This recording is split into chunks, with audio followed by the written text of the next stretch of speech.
एक अहम अपडेट ये है कि कांग्रेस के स्टार प्रचारक भी प्रचार करेंगे। 20 मई के बाद यानी आज के बाद हिमाचल का रुख करेंगे कांग्रेस के स्टार प्रचारक राहुल गांधी और प्रियंका गांधी की रैलियां होंगी। सबसे पहले प्रियंका गांधी की ज्यादा चुनावी जनसभाएं हो सकती है हिमाचल प्रदेश में, बड़ा अपडेट आपको दे रहे हैं। तो अब स्टार प्रचारकों का दौर कांग्रेस की तरफ से भी शुरू होने जा रहा है हिमाचल प्रदेश में। इस बीच राहुल गांधी और प्रियंका गांधी पहुंचेंगे प्रचार के लिए हिमाचल प्रदेश में, और इसमें भी प्रियंका गांधी की ज्यादा रैलियां हो सकती है हिमाचल प्रदेश में। मेरे साथ इस खबर पर प्रदीप ठाकुर हमारे ब्यूरो हेड फोन लाइन पर जुड़ चुके हैं।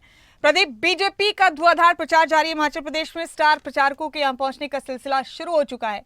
कांग्रेस की एक कवायद 20 तारीख के बाद शुरू होगी। राहुल और प्रियंका पहुंचेंगे सबसे पहले प्रचार के लिए। आप बताइए क्या तफसील आपके पास इस हवाले से।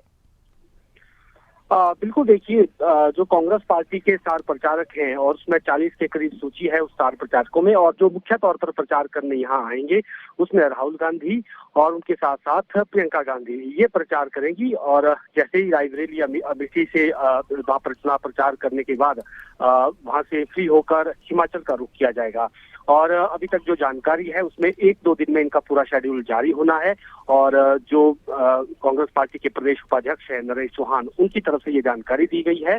और 20 मई के बाद उनका शेड्यूल जारी किया जाएगा कि कहां कहां पर रैलियां करनी है। और प्रियंका गांधी का क्योंकि शिमला में घर भी है, तो यहाँ से वो सारा इलेक्शन जो है वो मॉनिटर करेंगी और यहीं से वो प्रचार के लिए भी जाएंगी, इस तरह की भी जानकारी है। और जहाँ ज्यादा जरूरत है बड़े नेताओं के प्रचार की, वहां पर प्रियंका गांधी जाएंगी, इस तरह की जानकारी है। और संभवतः 1 या 2 रैली राहुल गांधी की भी हिमाचल में हो सकती है। इस तरह का शेड्यूल तैयार किया जा रहा है। बाकी कांग्रेस पार्टी के राष्ट्रीय अध्यक्ष मल्लिकार्जुन खड़गे, उनका भी एक कार्यक्रम रखा जा सकता है।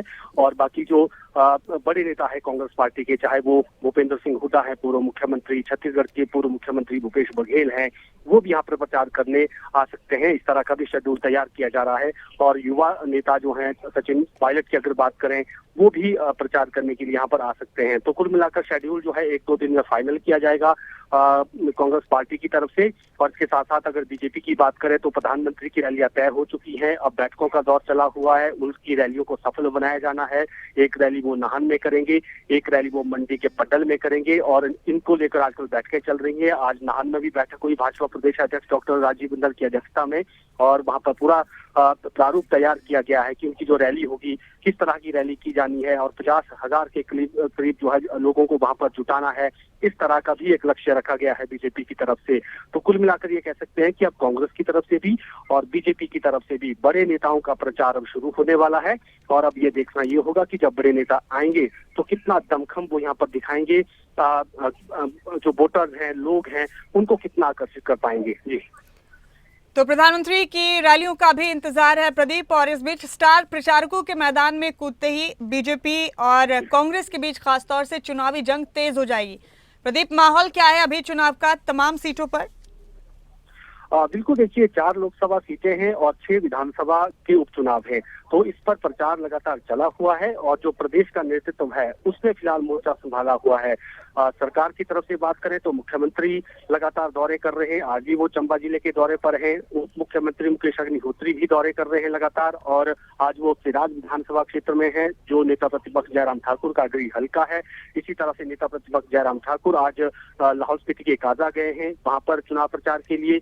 जो कंगना रनौत है उनके लिए वोट मांगने के लिए लाहौल स्पीति में उपचुनाव भी है, रवि ठाकुर कैंडिडेट है, उनके लिए वोट मांगने वहां पर गए हैं। तो सारे बड़े नेता भी प्रचार कर रहे हैं। और बाकी जो कैंडिडेट्स हैं, चाहे अनुराग ठाकुर की बात करें, वो लगातार लोगों के बीच जो है अपना लगातार प्रचार कर रहे हैं, लोगों के बीच जा रहे हैं। तो मुद्दे लगातार गरमाए हुए हैं। और इसके साथ साथ हम कह सकते हैं कि व्यक्तिगत टिप्पणियां भी जहां हो रही है, लेकिन उसके साथ साथ कहीं ना कहीं जो 6 बाई इलेक्शन है, उपचुनाव हो रहे हैं, ये भी एक बड़ा मुद्दा हिमाचल में बना हुआ है। मुख्यमंत्री बार बार इन्हीं उपचुनाव को लेकर बीजेपी को घेर रहे हैं और उसमें आरोप लगा रहे हैं कि खरीदा गया, खरीद फरोख्त हुई है, बिके हैं विधायक, इस तरह के आरोप लगातार वो लगा रहे हैं। और सरकार को अस्थिर करने की कोशिशें की गई, इस तरह की बात कही जा रही है। लेकिन अगर बीजेपी की तरफ से बात की जाए तो वो केंद्र सरकार की उपलब्धियों को गिना रहे हैं। 1.5 साल में सरकार ने क्या काम किया उसका लेखा जोखा मांगा जा रहा है। आज भाजपा अध्यक्ष डॉक्टर राजीव बिंदल ने भी पूछा कि 1 महीने से ज्यादा का समय चुनाव प्रचार में हो गया है, लेकिन सरकार जो है वो 1.5 साल की एक भी उपलब्धि नहीं बता पाई है और आलोचनाएं कर रही है। तो कुल मिलाकर आमने सामने जो है आरोप प्रत्यारोप का दौर चल रहा है। और अब देखना ये होगा कि जब इस मई का जो अंतिम सप्ताह होगा वो ज्यादा हेक्टिक रहने वाला है। उसमें बड़े नेता यहाँ पर प्रचार करेंगे और उसमें कई और मुद्दे जो है, चाहे केंद्र की बात करें चाहे राज्य की बात है, उन मुद्दों को भी यहाँ पर काफी हम कह सकते हैं तरजीह दी जाएगी नेताओं की तरफ से।